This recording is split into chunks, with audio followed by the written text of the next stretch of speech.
4 practices in. I thought actually Tuesday was going to be a big hurdle for us to cross. We got in 3 practices last week. Tuesday, Thursday were helmets only, but Saturday we grinded them out pretty good. And I thought we stressed them and physically put them through a little bit.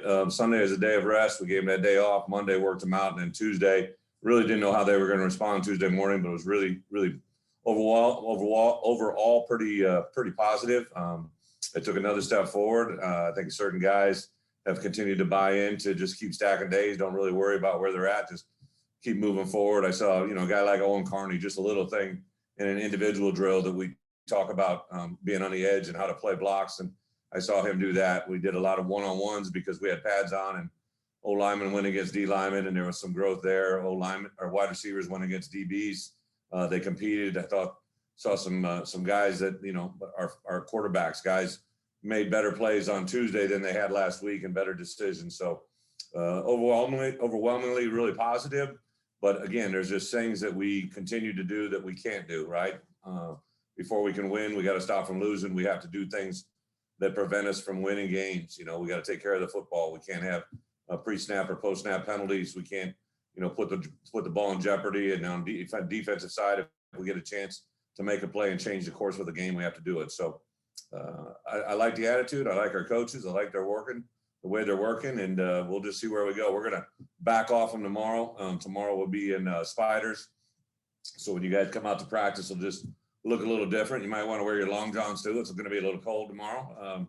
So we'll go take that in and bear the elements, but we'll back off them a little bit physically tomorrow, not only in our attire, our dress, but we'll be Spiders only, which is just a light pair of shoulder pads and helmet.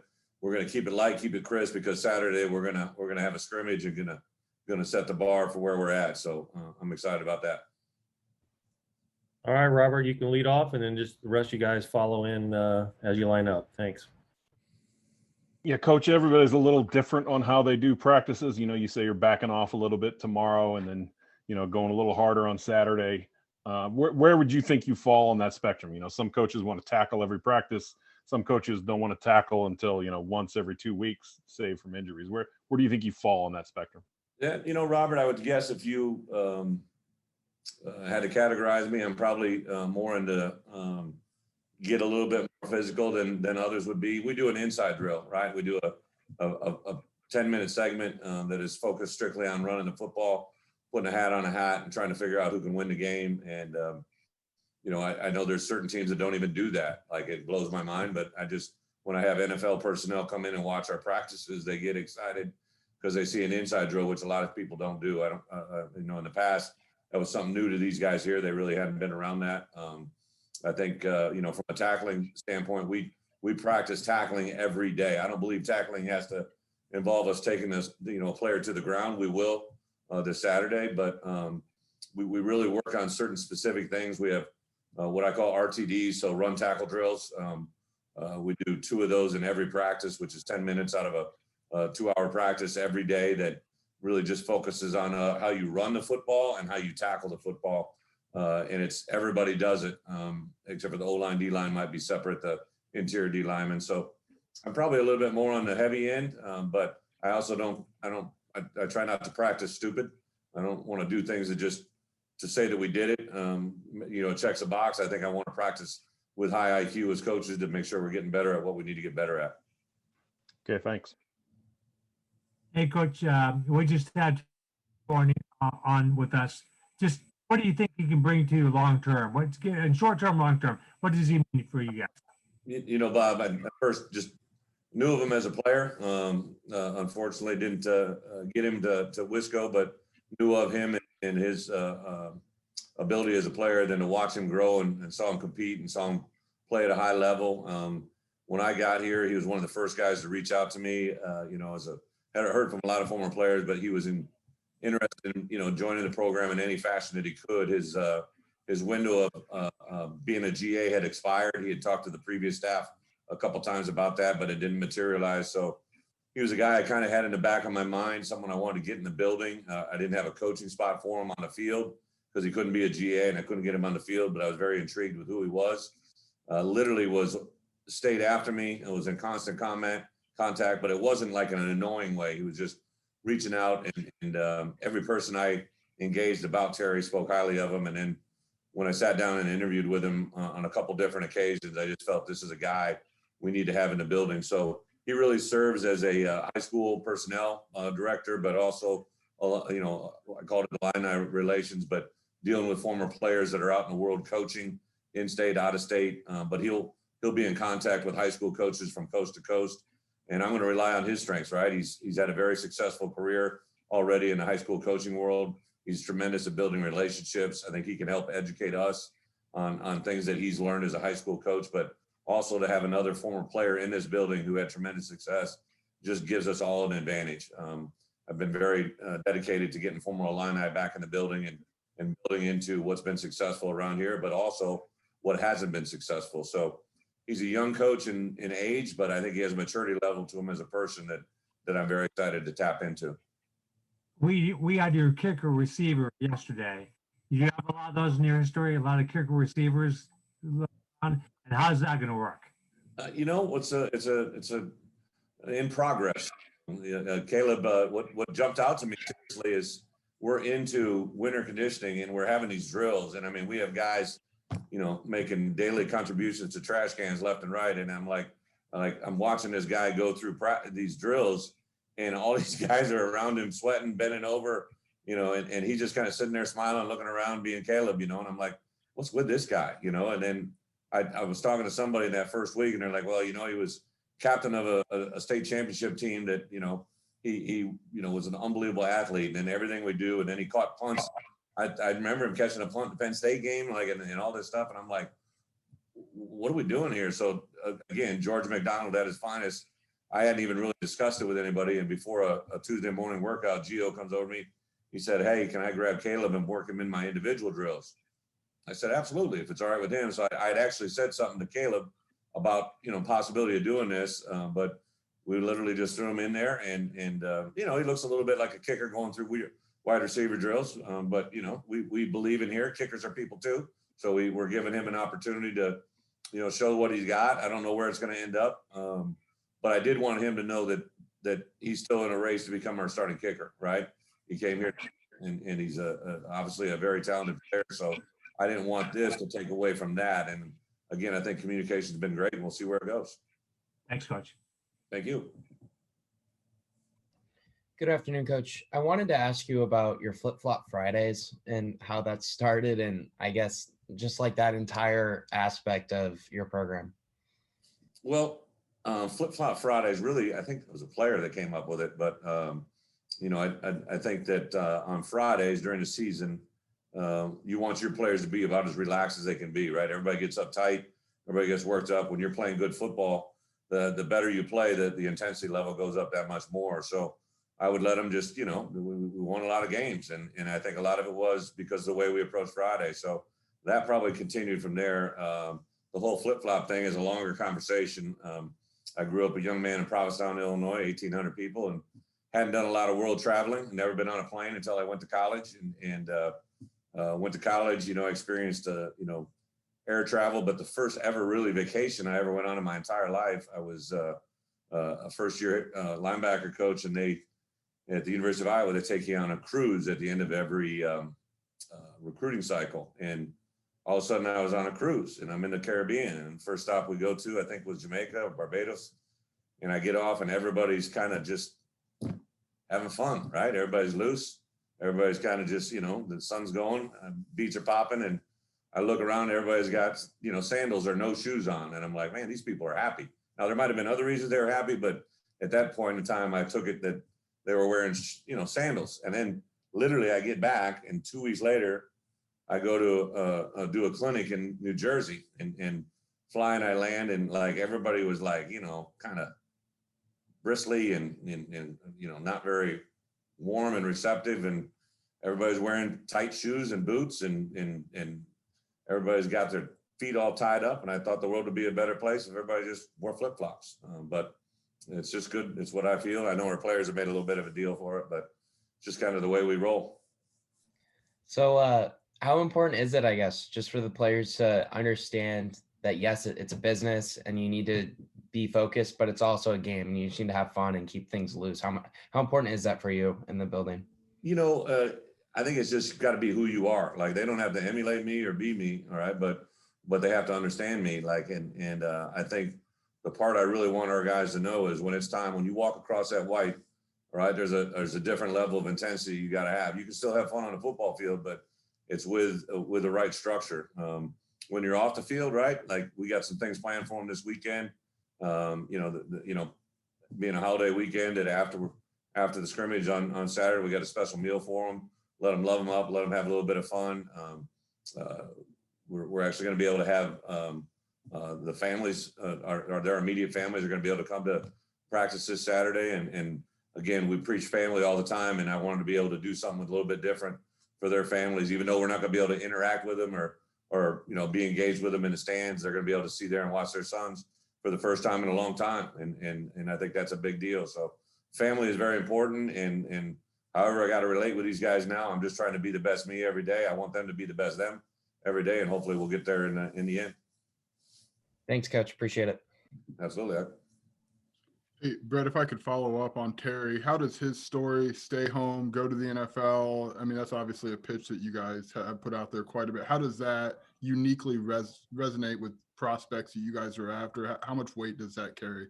It was kind of and I'm sure you guys are aware of this, Joey, like, because we hired him from East St. Louis High School, there's certain repercussions because of that we have obviously are fully aware of, and the NCAA put in place. We're kind of working through that with them now, just to see where those things go. But I would say that the story resonates very, very well. And the fact that he wants to come back here and be around it, is what I really, harnessed in on. Like, he's very proud of his background and where he's been, but more importantly, where he can go from this point forward, as a former player coming here now as like as really not really even as a coach, but as a person that's involved in our player personnel department. So really kind of just figuring that all out as we go. But I've obviously preached it enough. We want our best players, in state and surrounding areas to stay here and home. And hopefully he's another great example of that. And if I could zoom in on a position group, the defensive line, like, that seems to be some pretty young talent on there that's gotten some playing time. What have your impressions been of them over the course of these, last couple of months, I guess? It's a group that's also got a lot of some injuries, a lot of them are the older guys, but yeah, I would say some of the younger players, again, I don't want to, I'm not going to even see these guys play real football until Saturday. So, but I would say overall, the group has been really engaging. I think the interior line guys, the guys that Coach Jamison works with, they, through 4 days of individual time have gotten better at the things JMO has really stressed to them. We play things a little bit different here. It's not just a get your gap and, get up the field. We play gap defense, but with some integrity and play with their hands. And they've really bought into that. They understand it. Something we preach every day. We run this little Illini drill for 5 minutes. It really it's a fully 5 minute strain for everybody on the field. And their job is a little bit different than anybody else. So that period, they definitely got better from Saturday to Tuesday. I think they're young, but they're also receptive. Nobody's set into their ways. Been very impressed. And then also Coach Kane's group, who are outside linebackers, but they're defensive linemen at times in our scheme. Same deal, Seth and a couple of those guys have been really, really good about just jumping in and believing in what they're being told.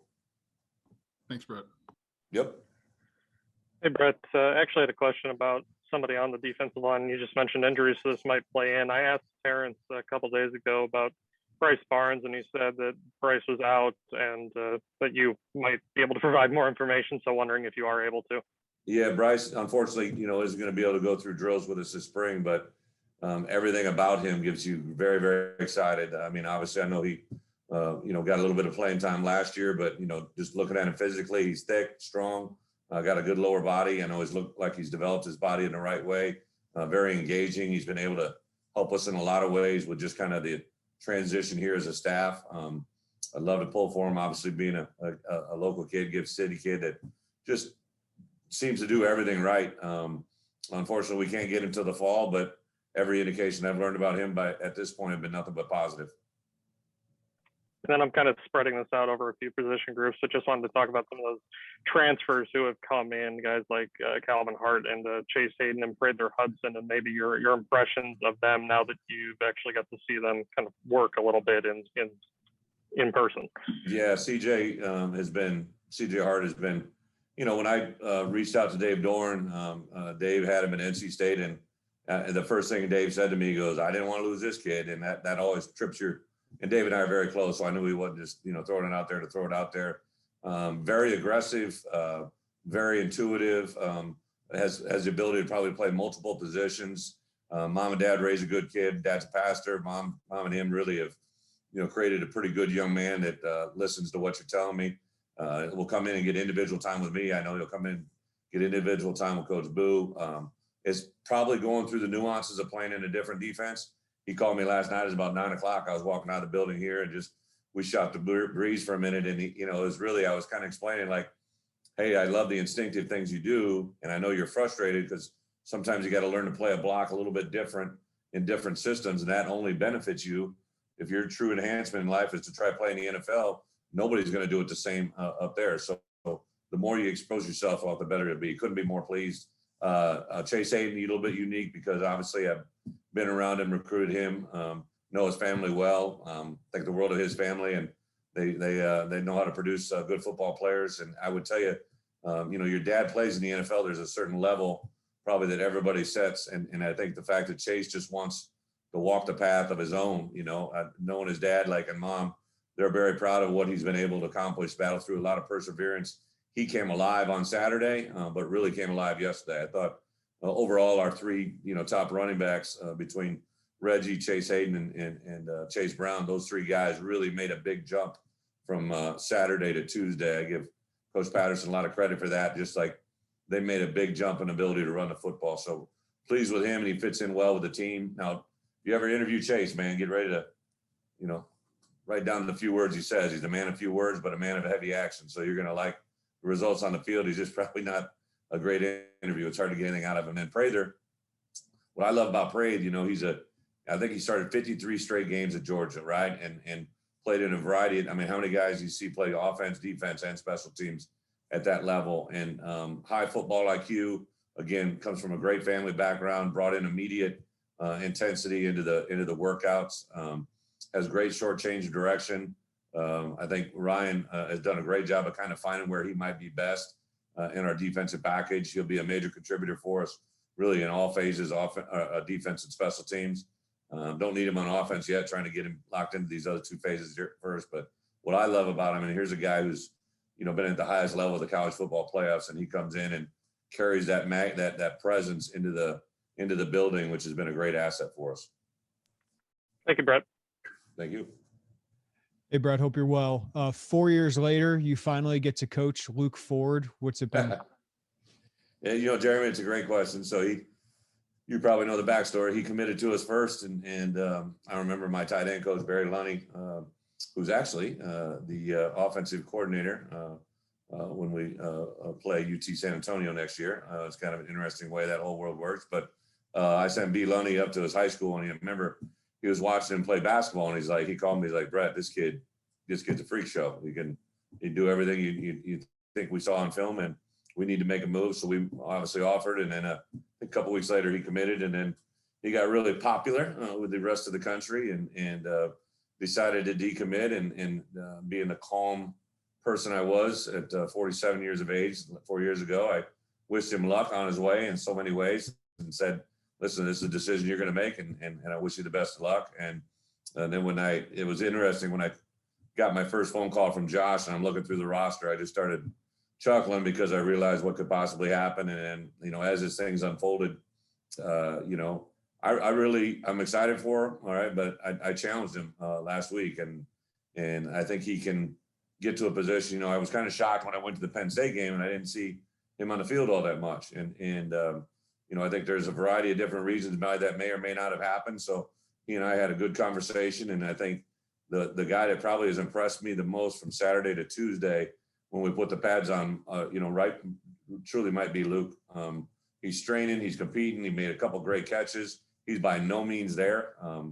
He'd be the first to tell you I let him have have a couple coaching moments the other day. So like but I'm going to tell you, physically, height, weight, ability, more than intelligent enough, more than capable of making something really special happen. And I really hope it happens. He's got great parents, great people, obviously a local kid that hasn't been able to achieve the success that everybody thought maybe he would at some point, but I'm betting on the come. I think he's really got a bright future, hopefully. Obviously that tight end position is key for you guys. I know in Tony's offense. So what do you think is key to unlocking it and to get all that talent out of him? Well, I think you got to get guys to play at the level that can, like I talk about three things all the time, right? And whether they make sense or not, doesn't matter. Do the right thing, be respectful of people, and be the best you, right? And in that room, especially DJ Barker, like he's obviously got talent. He's a big kid that can run. He's athletic. We had a few moments there last week, but he made a couple plays on Tuesday, blocking in the run game that really got me excited. Like, and we know he can catch the ball, but he doesn't catch them all, right? So if you're going to preach about being this dynamic receiving tight end, well, let's be the dynamic receiving tight end. Let's not talk about it. Let's be about it. And I've probably been as aggressive on DJ as anybody on the roster. He's responded very, very well. I think the two of us can continue to grow, and he can grow in his offense and those tight ends. I had a good tight end. My first tight end I ever recruited at Arkansas signed for over $40 million last week with the Patriots. It was the first recruiting call I made when I got off the stage as the head coach of Arkansas. I called Hunter Henry, and it worked out pretty good for everybody involved. And my hope and dream is that we can kind of get that same thing going here. Been able to put in, I think, 8 or 9 tight ends into the league during my career as an assistant and head coach that I either recruited or coached, and hopefully that more of that can continue here. Thanks, Brett. Okay, we'll wrap up with Matt Stevens. Go ahead, Matt. Brett, you've got 3 incoming spring enrollees, incoming freshman spring enrollees, and I was wondering what you saw out of them these first couple of weeks that have either impressed you or that you've seen a development that could possibly happen over their future at Illinois. You mean the true freshmen are here right now? Yeah, I'm talking about Dylan, Brody Weiscover, and Sed. Well, I would tell you, Sed is really got a lot of ability. I think it's new. I think especially for him and Weiscover and Jeske, like there's that line is just, I can't imagine going from a high school kid to being on an offensive and defensive line in the Big Ten. I've always thought that's been probably the hardest challenge, but all 3 of those guys have handled it very, very well. I think that just the rate and the speed and the level of intensity has been one of those aha moments, but I think they're all handling it very, very well. The Dylan, I would guess that if you pulled our defensive guys, who's been known to kind of mix it up a little bit physically so far through spring ball, it would be Dylan Roziak. Like he is, he's a firecracker, man. He's physical. He only knows one speed. His first play of tackle football on Saturday, he came. Now he wasn't lined up right, and he wasn't in the right position, but he did know how to get to that football. And we were playing, thud football, which means you just thud him up and kind of, make a nice form tackle on him. And whoever it was, he picked him up, threw him down, and acted like it was nothing like, different. And I'm just where everybody's going, oh. But he didn't bat an eye. Like he's full go. So I'm very, very excited about that crew. Ricky Washington, unfortunately, is injured. So, but Ricky's had a great, for the deal that he got, from a foot injury and the surgery and, being on campus and getting all this news to come at him. I thought he's handled that moment very, very well. Very excited about Ricky as well. How much of your program would you like to get that culture to where you get maybe 4, 5, 6 kids early enrollees into spring before they ever start in the fall? Is that something you guys talk about in terms of recruiting, is how can we get this guy an early enrollee? Matt, actually would probably like the number to get as high as 10, to be quite honest. If you're recruiting a player that, I say this all the time, you recruit your problems, right? But if you can recruit a young man that really focuses on trying to leave high school early to gain an advantage, that's the ones we're looking for, right? I mean, they're usually got a certain maturity to them, a certain level of obviously ability to make that happen. But I think the more we can get in here early, that kind of enter into that world would only help us for sure. But again, I'm not going to not recruit a kid just because he's a normal fall admittance. But I think just by nature, we're going to probably go after guys that fit that mode a little bit better than everybody else.